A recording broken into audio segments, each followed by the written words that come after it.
अब्बू गए थे चाचू को इनकार करने, चाचू ने अब्बू की बात ही नहीं सुनी। तुम सब ने उस गलत फहमी को हाँ समझ, मुझे खुद आना चाहिए तुम्हारा दिमाग खोलने के लिए। शर्म हो यार, खत्म हो के रह गई है।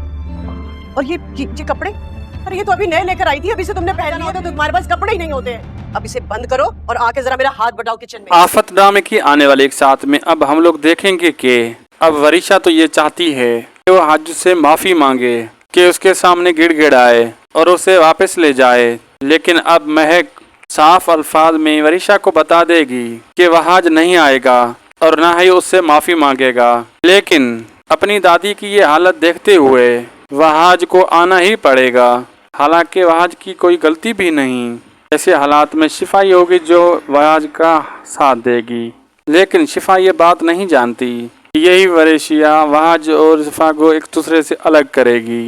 एक न एक दिन तो महक और महमूद की सच्चाई वरीशा के सामने आ ही जाएगी, तब वो अपने किए पर बहुत ही शर्मिंदा होगी। कौन कौन वरीशा और वहाज की शादी देखना चाहता है, कमेंट सेक्शन में अपनी कीमती राय का इजहार जरूर कीजिएगा और मजीद ड्रामा रिव्यूज के लिए चैनल को सब्सक्राइब कर लीजिए। वीडियो पसंद आए तो वीडियो को लाइक और दोस्तों से शेयर करना ना भूलिएगा। तो अल्लाह हाफिज।